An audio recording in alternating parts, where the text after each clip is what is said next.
perfect today? That's a subject that we don't talk about very much because nobody feels very perfect. And so it's a frightening word. You know what I found about frightening words? We need to stare them right in the eyes and see if they've got all the fear that we think they have. So we're going to look head-on into this word. We're not going to dodge it today. We're going to see what we can figure out about this word perfection. And you know, a very important key in making sure we're clear on it is defining our terms correctly. Defining what we mean by the words that we use. For instance, sin. As we talked about in a previous presentation, sin is either the nature we inherit, our birthright equipment, or it is the character we develop. Those are your choices. Sin, the sin for which you are guilty, is either your nature or your character, your choices. Now, once you've decided that, you have automatically decided what the word sinlessness means. Sin, sinlessness. If you believe that sin is the nature you inherit, then you'll be sinning by nature until Jesus comes. And sinlessness will be the sinless nature you receive when Jesus comes. So then we'll be sinless when Jesus comes, if you believe sin is by nature. However, if you believe that sin is the character, the choices we make, then sinlessness means a sinless character, like Jesus had, and maybe, just maybe, it's possible to have that experience before Jesus comes. So you see, just by defining a word, sin, you have decided when and how sinlessness will ever be a reality for human beings. Now the word perfection. It has 4 different meanings. Guess why there's confusion? Not just 2. 4 different meanings for one word. So let's go through those meanings. Absolute perfection. And I mean absolutely perfect. I don't mean somewhat perfect. I mean every time. You never take the wrong road on the freeway. You never get off the wrong exit. You never hit your thumb instead of the nail. Absolute perfection. Who is absolutely perfect? Next slide. There is only one being in this universe. There are 3 of them, of course, but there is one that is absolutely perfect, God Himself. You know, even the angels aren't absolutely perfect. The angels who stayed in heaven for 4,000 years, did not leave heaven, were loyal to the Father. When did they lose their last link of sympathy with Satan? At the cross? They didn't understand everything. They wondered if God handled this thing right. God said, be patient. Hang in there with me. I'll make it clear to you. Even angels had to readjust their thinking. That's not sin, to readjust your thinking when new information comes in. The angels never sinned, but they weren't absolutely perfect. Okay, that's definition 1. Definition 2, nature perfection. That's the same as a sinless nature in the previous definition of sin. Sinless nature. Next slide. At birth, we receive a sinful nature. No choice in that. At the second coming, we will receive a sinless nature, not 1 second before, which is the same as nature perfection. Notice, please, there's no human decision in any of that. You have nothing to say about it. How you're born, what kind of nature you're going to get at the second coming. God takes care of that. I'm going to leave that in His hands. So nature perfection is nothing that we are concerned about today. It isn't going to happen. God says, don't worry about it. I'll handle that. So we don't have to even be worried about nature perfection. Definition 3, character surrender.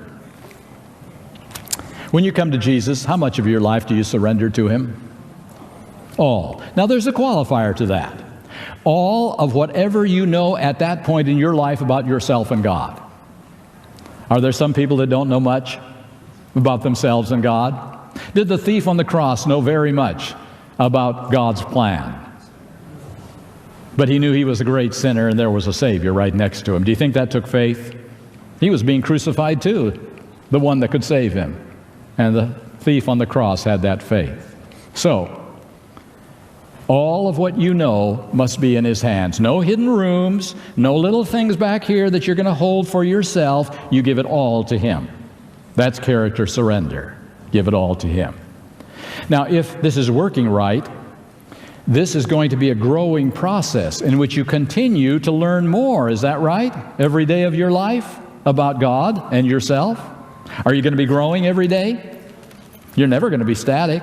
New information, new understanding, God's way of dealing with things. You are going to be moving ahead.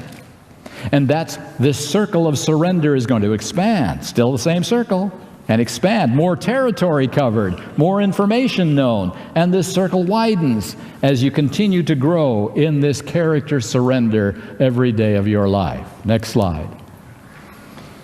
We are guilty because of our sinful choices. Perfection, the Bible meaning of perfection, is a series of sinless choices. Don't let the word sinless scare you. It's a sinless choice to accept Jesus as your Savior. It's a sinless choice to return to God a little bit of what He has given to you. That's a sinless choice. It's a sinless choice to worship Him on the Sabbath day. You make a lot of sinless choices. That's character surrender. That leads to character maturity, definition 4. And human decision is involved in every step of that process. So the only two meanings of perfection that affect us today are definitions 3 and 4. Not 1 and 2, absolute no, nature no, but character surrender leading to character maturity. Now I want to make this point as clear as I can. Definition 3, character surrender, is the only requirement for salvation now or ever. And I mean that. God will never ask the question, how long have you been a Christian? How mature are you? How many degrees do you have in righteousness by faith? Those are not the questions. There's only one question God will ask. It's the only one He wants to know. Do you love me with all your heart? That's it. The playing field is even. You can love God with all your heart if you know very little about God or know a great deal about God. You can love Him with all your heart. And if your answer can be right here today, I'm going to say, if your answer today is, I don't know of anything I'm withholding from God. As far as I know, my entire life is in His hands. I will allow Him to direct me 100% of the time. That's my choice. If you can say that honestly, you have the assurance of salvation today, even though you know you have some maturing to go, some growing. If you can surrender your life to God today, you have everlasting life right now. Definition 3 is the only requirement for heaven. Definition 4 is preparing us to be happy in the presence of Jesus and the angels and the Heavenly Father in our lifestyle and in our attitudes. So it's definition 3 that is the determining factor in salvation. Definition 4, we'll see what that is for as we continue on in our study. So, character perfection. That's what I'm going to be focusing on this afternoon. And I'm going to be going through some Bible texts with you. And I want to ask you the question as we go through in your own mind, does the Bible teach the reality of character perfection? I would call it character maturity. You can call it any name that you want. Does the Bible teach that we can be perfect in character in this life? You decide as we go through these texts. We start with Jude, verse 24. Now, one more thing to say about the text we're going to read. Every single one of the texts I am going to read this afternoon is a promise. There are many commands in the Bible. I'm not going to read any commands today. I'm only going to read promises. This is the first. Jude, verse 24. Now unto Him that is able to keep you from falling, and to present you faultless before the presence of His glory with exceeding joy. Is that a promise? Did you see there that He is able, not you? He is able to keep you from falling. When that feeling comes across your mind, you'll let somebody have it. He is able to say, no, Christ wouldn't do that, and you don't want to do it either. He is able. He will present you. He will do it. Let's continue. I'm going to read 2 Peter chapter 2, verse 9. 2 Peter chapter 2, verse 9.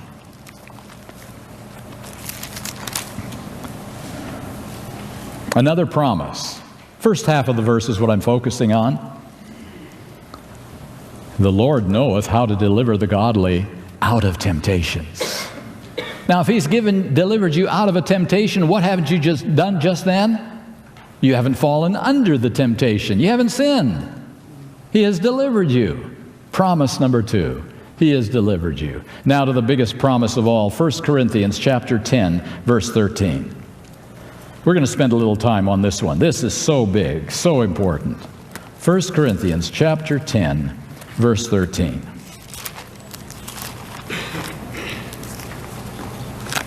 There are 3 promises in this one verse.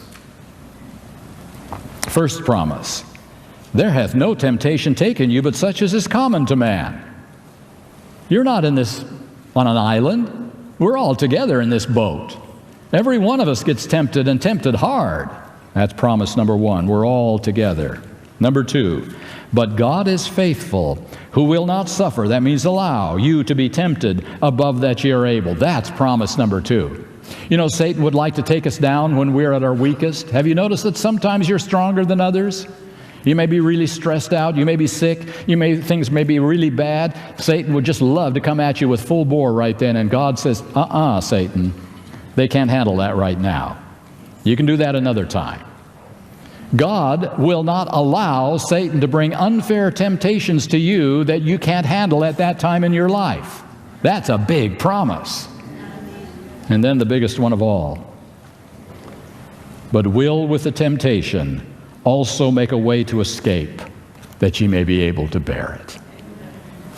You know, maybe we can just forget about these definitions and what perfection is and what it isn't and all the rest, and simply ask the question, is there a way of escape for every temptation that comes to me? Every one?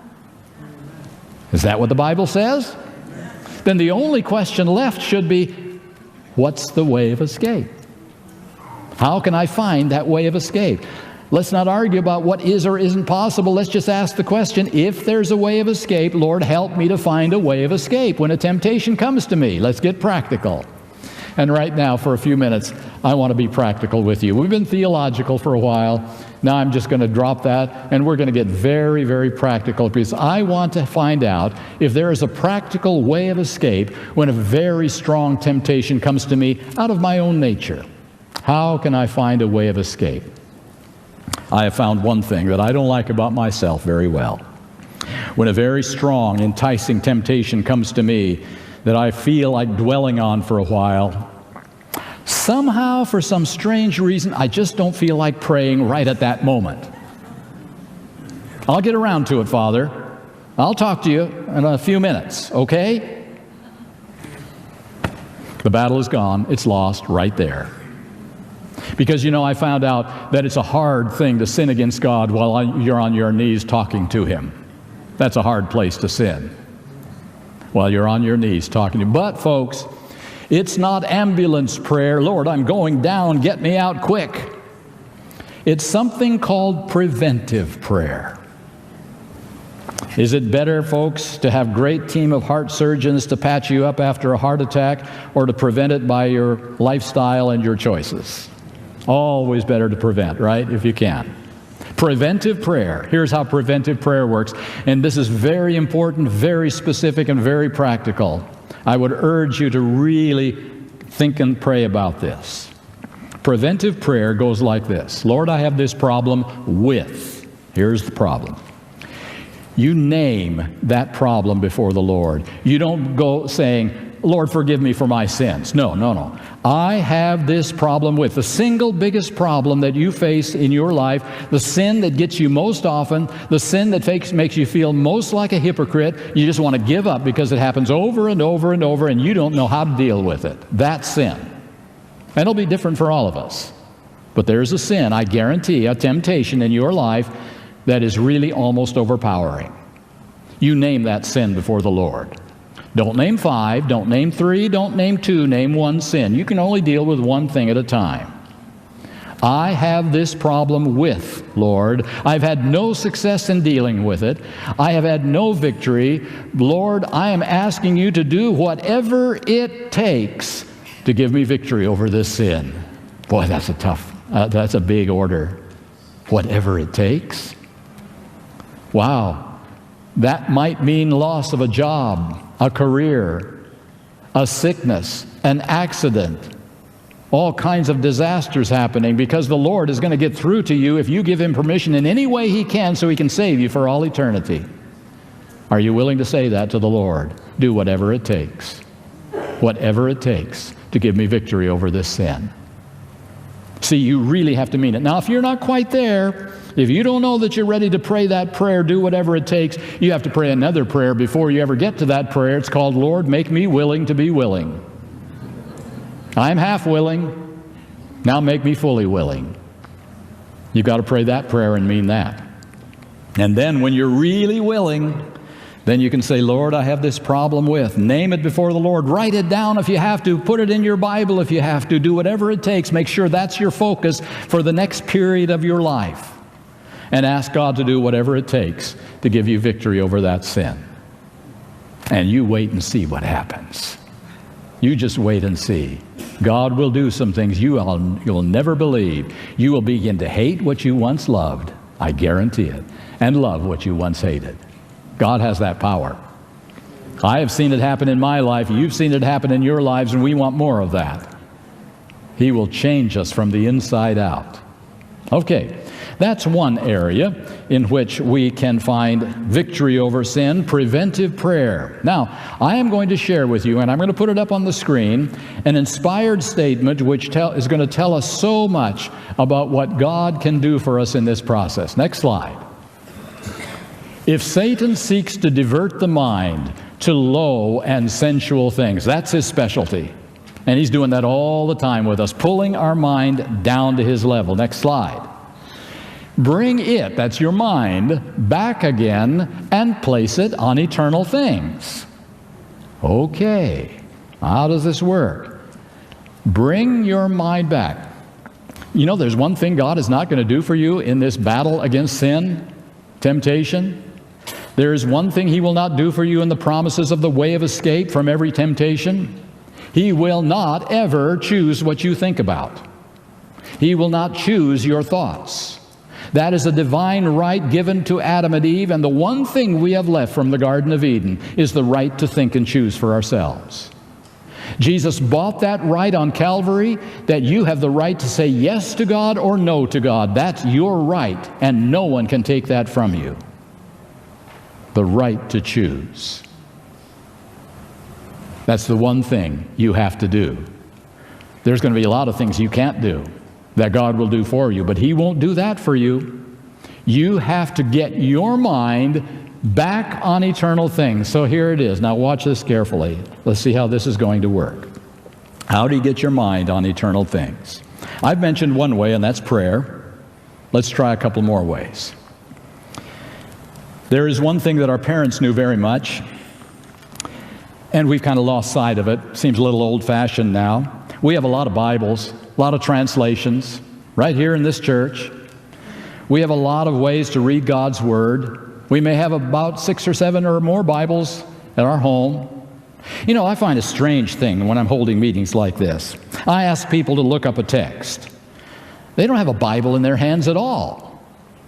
They have something of metal and plastic in their hands, and they get their fingers going on that metal and plastic, and they say they're looking at my Bible text. You can have the Bible with you in your pocket at any time. Is that right? Modern technology is so great. Who needs to memorize Scripture anymore? That's unnecessary. We have the Bible at every moment. We just whip it out and read the text. There it is. Memorizing? What about when you're in the shower? Sleeping in the middle of the night? Temptation hits you hard. Don't have a Bible. What do I do now? And our parents and grandparents knew that the greatest weapon against temptation ever devised by God was the memorization of Scripture. Get back, brothers and sisters, to memorizing Scripture. And listen, I don't care what you memorize. You can memorize the easy parts. It's okay. You don't have to do the genealogies. It's all the Word of God. You can memorize the Lord's Prayer. It's okay. You can memorize the 23rd Psalm and then push it a little farther. Memorize Scripture. And the moment, now here's the key, The moment that temptation hits you with power, out of nowhere, where did that thought come from? Immediately at that point, you start speaking the words that you've memorized. You don't wait 5 minutes, 5 seconds. You immediately, that thought comes to you, I'm going to get him for what he did to me. Immediately you start quoting the scripture you memorized. You see, here's how it works. It's not rocket science. If you've memorized 5 verses of scripture, you have about 2 minutes of time on eternal things. That's the key, isn't it? Eternal things. If you've memorized 10 verses, maybe 5 minutes. If you've memorized a whole chapter, you might have 15 minutes on eternal things. And you're repeating all those words for 15 minutes, and by the time 15 minutes of scripture is, what was that thought back there 15 minutes ago? It's just disappeared, because you've gotten your mind on eternal things. The more scripture you have ready to go in response to a tempting thought, the more time you have on eternal things and away from the low and the sensual. It's simple, folks. You just got to decide to do it. There's a third way. It's called singing. Really? It's easier to memorize a song than a scripture, isn't it? And you can just break out in song when a tempting thought comes to you. And you say, oh, I'm a monotone. I can't carry a tune in a bucket. God loves monotones. And He will just honor that choice of yours. And so at this point, folks, there are ways to keep your mind on eternal things. Prayer, scripture memorization, singing, you might think of more. And there are ways in which you make that choice. Remember, God doesn't make that choice for you. He's not going to make your choice to memorize scripture. Now, He'll help you memorize scripture, but you've got to choose it. He's not going to make the choice to get you quoting scripture. You've got to choose that. You make the choice. All of this is your responsibility, not God's. He'll encourage you. He'll help you. He'll support you. But bottom line, it's your choice. That's the one thing you contribute to the saving process, is making the choice. Making the choice to get your mind on eternal things. Because you see, believe it or not, we haven't even begun to talk about victory over sin by what I've talked about to this point. None of that is victory over sin. That's just the beginning baby steps to get to the point of victory over sin. But without that, it can't happen. So this, at this point, is not victory over sin. It's the process that begins victory over sin. Next slide. We'll see how this is going now. And when the Lord sees the determined effort made to retain only pure thoughts, He will attract the mind like the magnet. See, He's wanting to know one thing. Are you serious? Do you not want to go down that road again? And see, here's how it works. Satan is pulling your mind down to his level. You have given Christ permission to take hold of your mind and begin to pull it up to his level. Now is where the power begins to kick in. Next slide. He will purify the thoughts, not you. You don't have the slightest chance to purify your thoughts. Now, you can put a facade in the front and say, my thoughts are pure, but down deep you've got that fallen nature. And you can't get into that nature very well. Only the Holy Spirit can do that. And so you will never, ever, ever be able to purify your thoughts.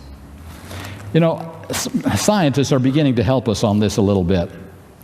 They're beginning to tell us that there are certain chemicals in the brain that are secreted that build up little, they call them boutons, French for button, on the ends of nerve cells so that a synapse can pass quickly over one passage of the brain nerve cells to another and get to the place it's supposed to go, to the organs of our body. And the more you do something, the more chemicals are secreted to build up the pathway so it's easy. Why is it that you don't have to learn how to tie your shoes every time you try? You've got automatic pathways in your brain, all set up for that. Why is it that once you ride a bicycle, you can pretty well ride a bicycle? Because your brain has made automatic pathways so it knows how to do what you want it to do. Sends it to messages to the organs of the body. So at this point now, well, they're also telling us that amazingly, by making certain choices, those chemical secretions will dry up. on certain nerve endings in our brains, and a brand new pathway can be built in our brain that wasn't there before. Can you begin to imagine what new birth really means scientifically? Why is it that when somebody says something very insulting to us, right in front of our face, 3 inches in front of our face, why is it that without thinking much about it, our face begins to turn a slightly different color than it was before? Well, it's simple. Because certain input is given into your ears, passed on to your brain, the brain knows what to do with that because it's been done that way many, many times before. It sends an immediate message to the largest organ in the body, which is the skin. Blood vessels get to the surface quickly. It's time for fight or flight. Don't just stand there. Simple as that. Wouldn't it be neat if God could perform a miracle, purify the thoughts, send a new pathway, block the old pathways in our brain, send a new pathway down the brain, send a new message to the organ, the skin, saying, smile. Just smile. Don't even think about it. You just smile. Wouldn't that be a neat way of escape from temptation? Yeah. You didn't do it. You just gave God permission to do it. He took hold of your mind, He pulled it up, and He got those nerve endings changed in your brain so that you think differently than you did before. We can have the mind of Christ, remember? We can have the mind of Christ. That is a possibility. Next slide. And enable them to cleanse themselves from how many? Every secret sin.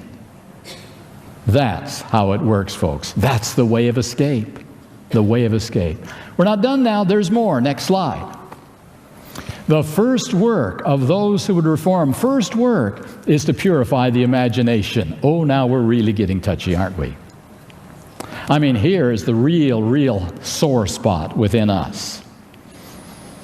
First work, if we're ever going to get it right, is to get the imagination under control. The imagination, where we're sitting here in church, we're listening, we're attentive.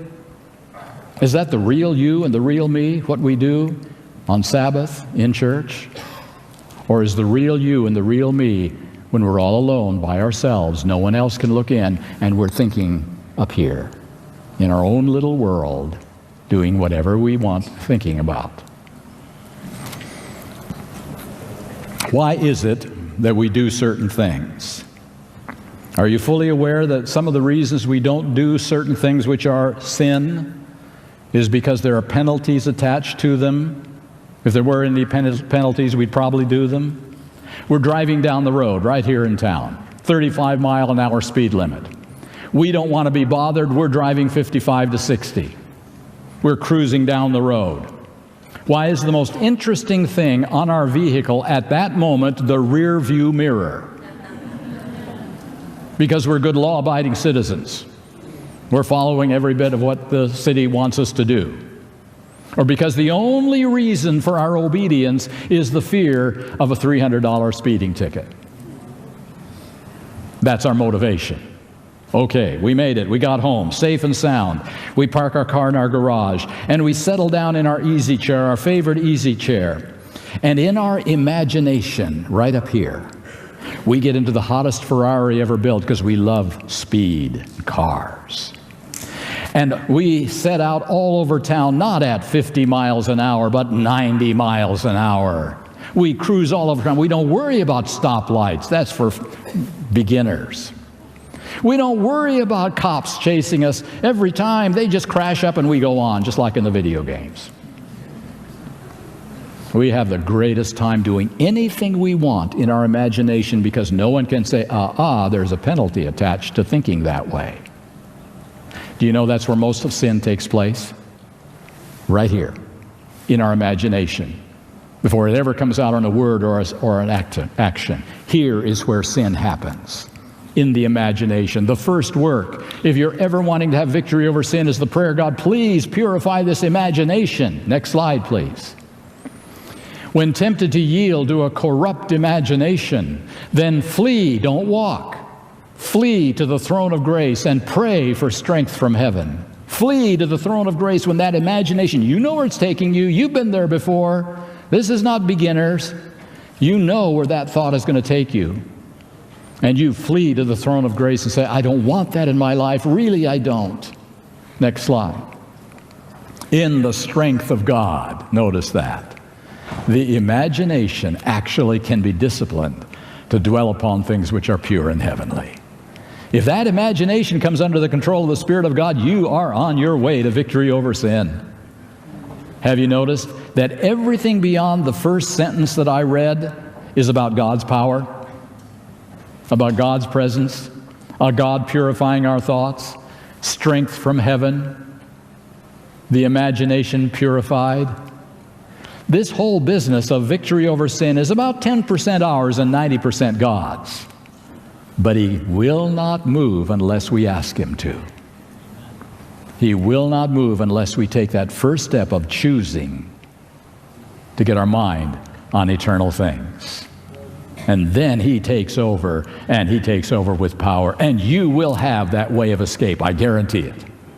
There will be a way of escape, not on paper, but in your life. And you will say, I don't even like that anymore.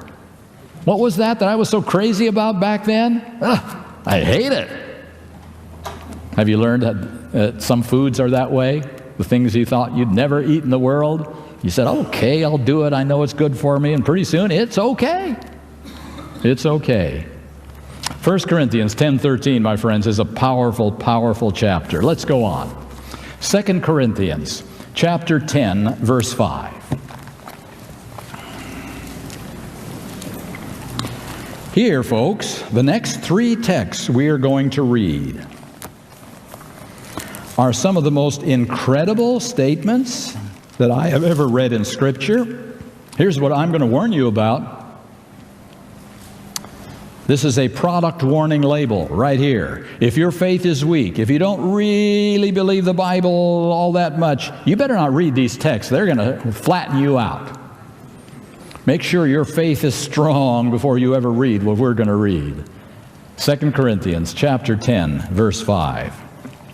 Casting down imaginations, and every high thing that exalteth itself against the knowledge of God, and bringing into captivity most every thought to the obedience of Christ. How'd I do? I read it to you the only way it makes sense, the only way that's logical, the only way that past experience has told us, the only way that most of Christianity understands the Bible, the only way that another version of the gospel teaches. Yeah, you can have victory over most every temptation, most every one, most every thought. But this text doesn't say that. Bringing into captivity every thought to the obedience of Christ. If every thought of yours was in captivity to Christ right now, tomorrow, next day, how many sins would you be committing for the rest of eternity? This is a promise that I said takes a huge amount of faith to believe. It is not based on evidence. The evidence isn't there that human beings have done that very well or at all. It is not based on common sense. It is not based on logic. It is not based on experience. It is based on the raw, naked Word of God. Straight up. Do you believe the Word of God is my question today. Do you believe what God says? Not what human beings say about the Word of God. This tests our faith to the limit. Now, having said all of that, next slide, please. Let's go back to the one that we talked about previously. Let's ask the question of Christ. What do you think? Was every thought of Christ in captivity to His Heavenly Father? How long? Well, about 33 years or so, right? That's a long time for every thought. We can answer that question easily, can't we? Doesn't take much thinking. Sure, every thought of His was in captivity. After the new birth, is that possible for us, according to what we've just read? That's the hard part to believe, isn't it? That every thought of ours can be like Christ. That's why I spent the last hour talking about Jesus Christ and His nature. Because if we don't understand that Jesus Christ faced these thoughts and surrendered them and they were in captivity to His Father, we'll never believe it could happen for us. To understand Christ is to understand righteousness by faith. To misunderstand Jesus Christ is to totally misunderstand how we can be saved. And that's the reality of another gospel that's getting a lot of traction these days among Christians. Well, let's try another text. That was tough enough. Let's get harder, okay? Galatians chapter 5.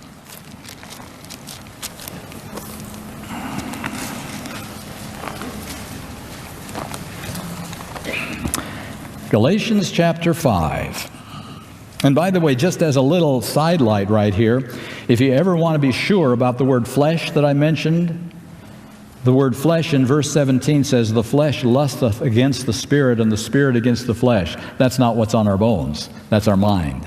Fallen nature. Fallen nature and the Holy Spirit are fighting each other. That's the definition of flesh, but that's another subject. Verse 16. This I say then, walk in the Spirit, and ye shall not fulfill the lust of the flesh. Now remember, lust of the flesh is not sin. James 1:14 says, we are drawn by our lust and enticed. That's temptation. Lust of the flesh is not sin. You've inherited that from birth. You struggle with it every day of your life. It is temptation. Sin is fulfilling the lust of the flesh. That's sin. And you fulfill it in your mind, in your imagination. All right? So now let's reread the text. Walk in the Spirit, and ye shall not sin. That's what the text says. Walk in the Spirit, and ye shall not sin. Now, wait a minute. That's not right. I've been walking in the Spirit for 30 years, and I still sin occasionally. That can't be true. Do you see how most of our thinking about this is based on our experience? Not exactly on what God says, but how it's been for us or for someone else we know. It says, walk in the Spirit and ye shall not sin. Let's go back up to Jesus Christ. There it is again. Was Jesus Christ walking in the Spirit? Could he have sinned while walking in the Spirit? I'm going to say absolutely not. Because the Holy Spirit absolutely prohibits sin in your life or in Christ's life. You know the only way you can sin?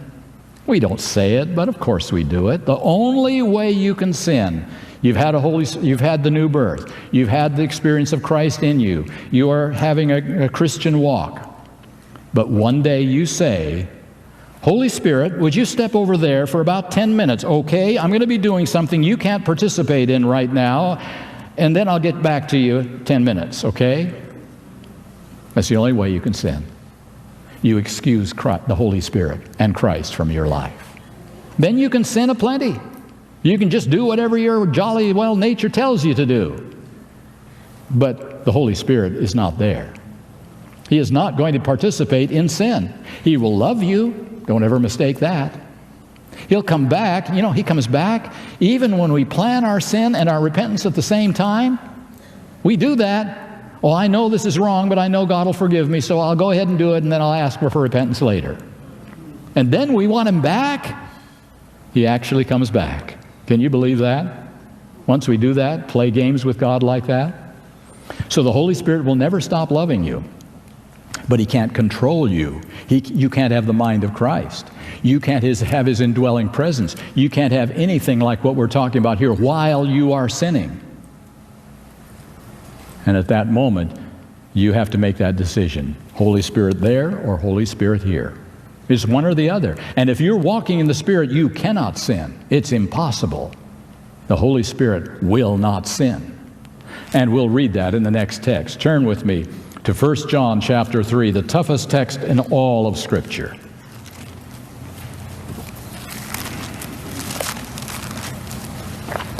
The whole passage is important. I'll just select a few points in this passage.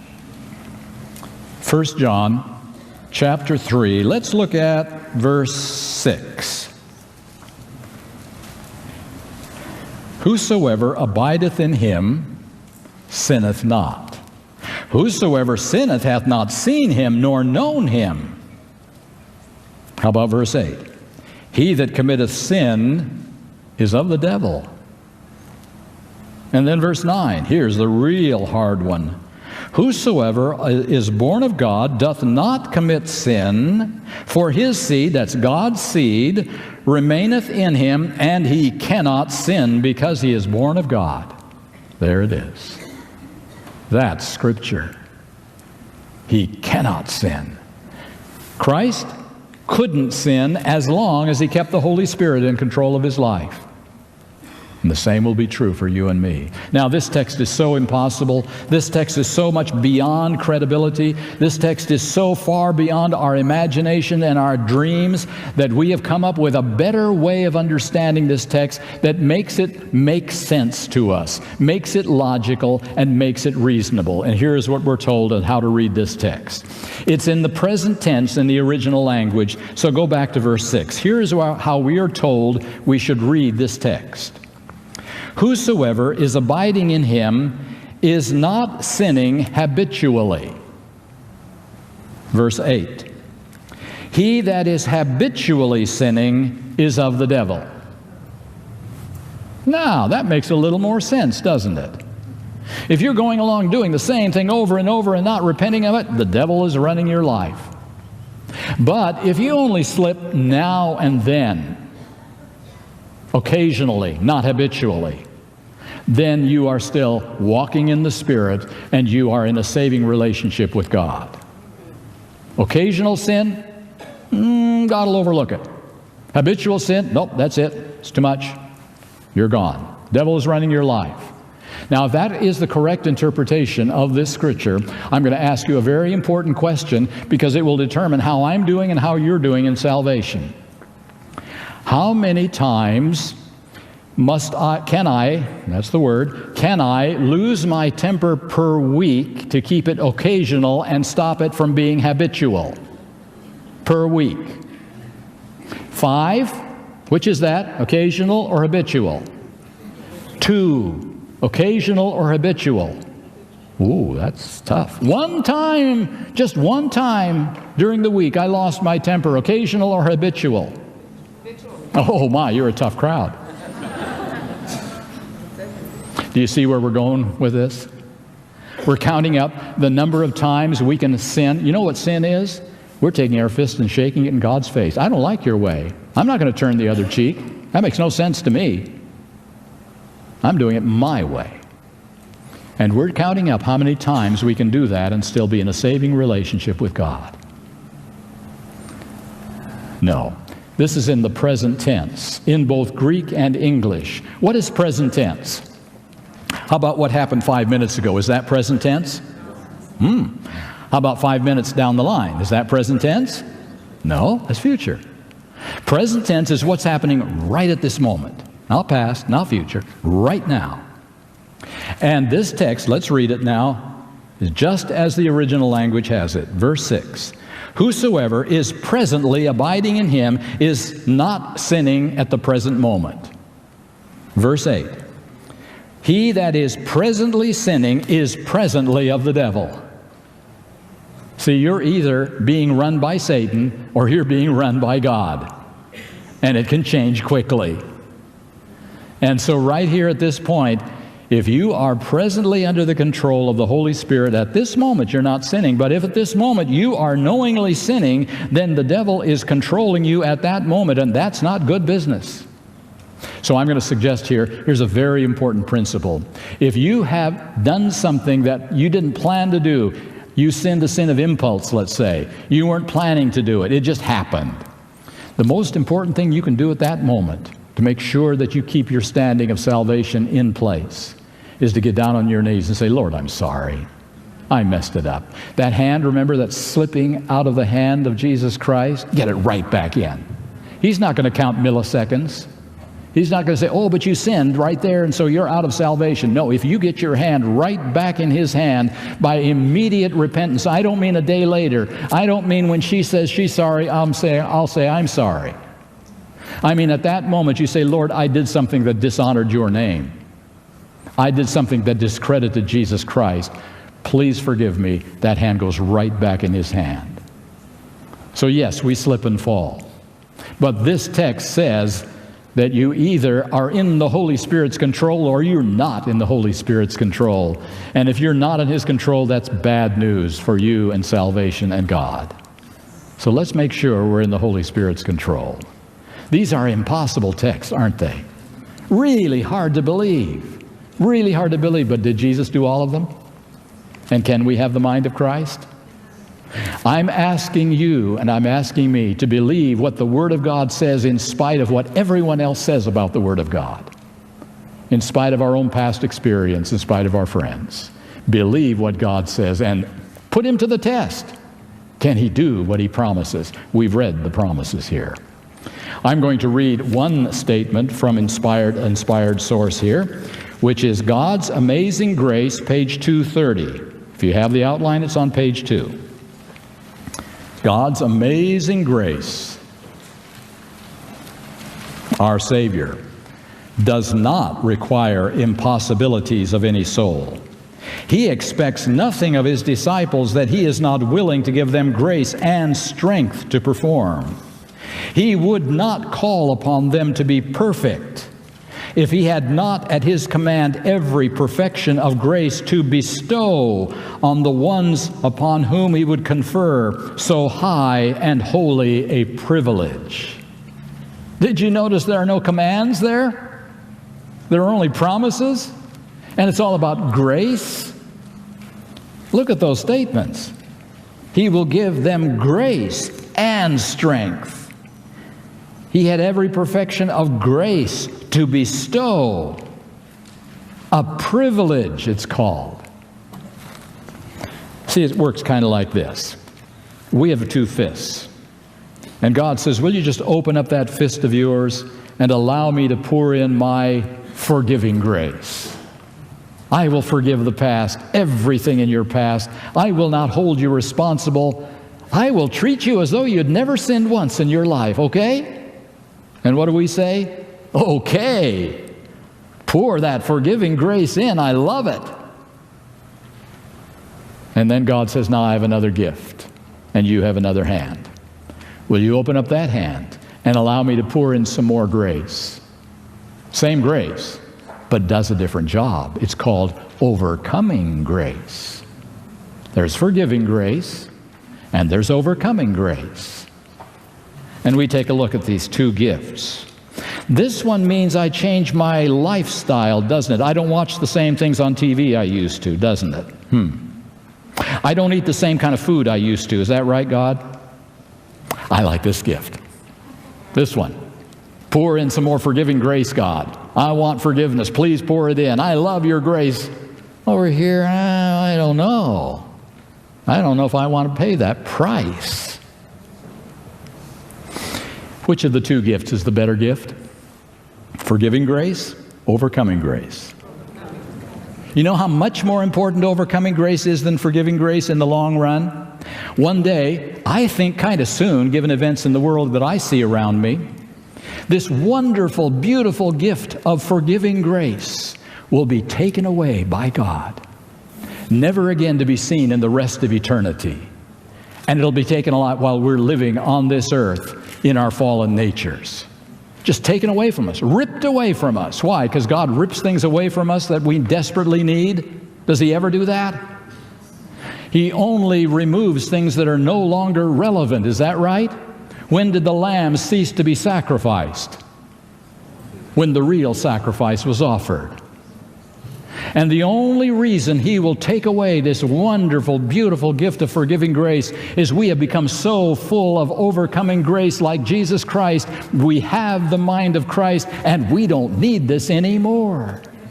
And Jesus can step out of the heavenly sanctuary and says, my work of forgiving is done. We'll move on to the real point in the great controversy, getting things back to normal and to happiness because of overcoming grace. That's how much more important overcoming grace is than forgiving grace. And most of the Christian world wants the forgiving grace, but not the overcoming kind. So right here, my friends, we have some important decisions to make. What do we really want? What do we expect Christ to do in our lives? Well, I'm going to ask you the question. What do you think? Does the Bible teach character perfection in our lives before Jesus comes? You have to make that decision for yourself. Character maturity is not a requirement for salvation. Thief on the cross was not mature in character, but he was surrendered. Salvation was his. And you can be saved when your heart is surrendered, even though you're very immature. You don't understand a lot about God. You don't understand a lot about yourself, but you love Him with all your heart. and you're saved. Character surrender. So why have I been talking about character maturity? Because there's another issue facing this world. It is involved in the great controversy between Christ and Satan. Would you take your Bible and turn to Revelation chapter 22? We're right at the end of all things inspired in the Bible here, aren't we? Revelation chapter 22 and verse 11 says, there is a time coming when things will be different than they are now. It won't be like today. He that is unjust, let him be unjust still. And he which is filthy, let him be filthy still. And he that is righteous, let him be righteous still. And he that is holy, let him be holy still. And behold, I come quickly, and my reward is with me to give every man according as his work shall be. There's a time coming when no more decisions will be made. Every decision will be final. And it will be before the end of this world. That's what most Christians do not believe, because their gospel does not allow it. It can't happen in the standard Christian gospel. It can only happen in the Bible gospel, overcoming grace. And so at this point, there will be a difference. I'm going to take you to the two most incredible promises that God has ever made in Scripture that just kind of boggle my mind that He would make these promises. Let's start in Revelation chapter 7. Revelation chapter 7. I'm sure you know that we are living in verse 1 of chapter 7. It says, after these things I saw four angels standing on the four corners of the earth, holding the four winds of the earth, that the wind should not blow on the earth, nor on the sea, nor on any tree. Oh, are we living in that day? The angels are really struggling to hold those winds, I guarantee you, right now, so that this world isn't a madhouse. And then verse 2. And I saw another angel ascending from the east, having the seal of the living God. And he cried with a loud voice to the four angels to whom it was given to hurt the earth and the sea, saying, hurt not the earth, neither the sea nor the trees, till we have sealed the servants of our God in their foreheads. What's the promise here? Before Jesus comes, there will be the winds blowing upon the earth. And God is saying, don't let that happen. Don't let it happen until I've sealed my people. So no second coming and no violent destruction on this earth in total form until God's people are sealed. What does that mean? Turn to Revelation 14. Here is the incredible promise. Revelation 14. You know what Revelation 14 talks about. There are three angels that fly in the midst of heaven with the gospel, etc. But you know, before that description, a group of people are described, verses 1 to 5. Revelation 14, verse 1, and I looked, and lo, a lamb stood on the Mount Zion, and with him 144,000, having his Father's name written in their foreheads. Can you imagine what the seal of God really is? You just read it. The Father's name written in, not on, in your mind. You have the mind of Christ. He is in full control of you. And look at verse 5, what that will mean. Just look at it. And in their mouth was found no guile. Guile means deceit or hypocrisy. For they are without fault before the throne of God. Wow. When you receive the seal of God, the name of the Father in your forehead, you will be from that point forward totally without guile or deceit or hypocrisy and without fault before the throne of God. Maybe that's what will give power to the three angels' messages. What do you think? Maybe that's what will take it to as a loud cry to the world. All right, so what we're looking at right here. Has God made a promise here that He will find and seal a people before Jesus comes? What if, after God has sealed you or me,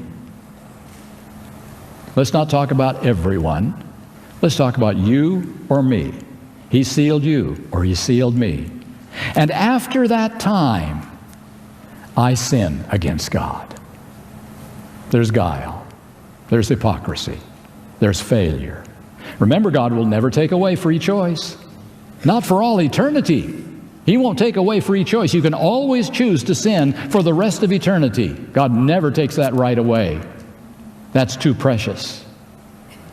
And after He has sealed you or me in our foreheads, you decide or I decide to sin one time. What does that do to God's promise? What if Christ had committed one sin during His 33-year life? What would that have meant? Total destruction of the universe. Failure of God.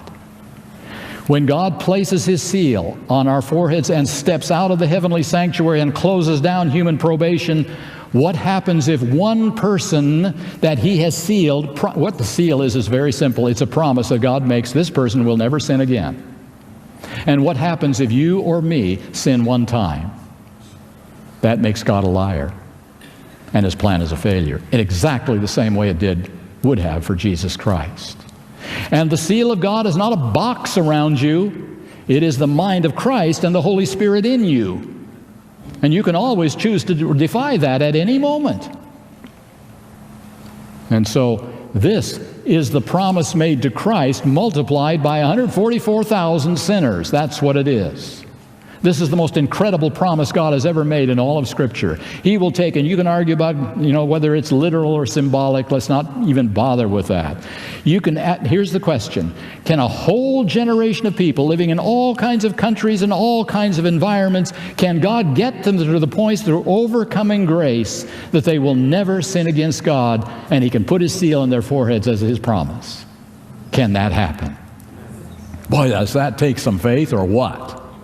Where's the evidence that anything like that has ever happened except for Jesus Christ? What group of people has ever completely fulfilled the purpose for which God called them? He's got all the evidence on His side but one, that God's promises are true and cannot fail. And I'm going to ask you today to believe the impossible promises of God. That's why I'm talking about character perfection. Because character perfection is the only way to complete the mission that God has assigned the last generation on earth. It is not about us being saved. It is about God winning the great controversy. That's why I'm talking about definition 4, because I want to be part of that generation. I want to help end Satan's rule on this planet. And it can be done only by God's miracle working power. And I hope you'll join me in that commitment.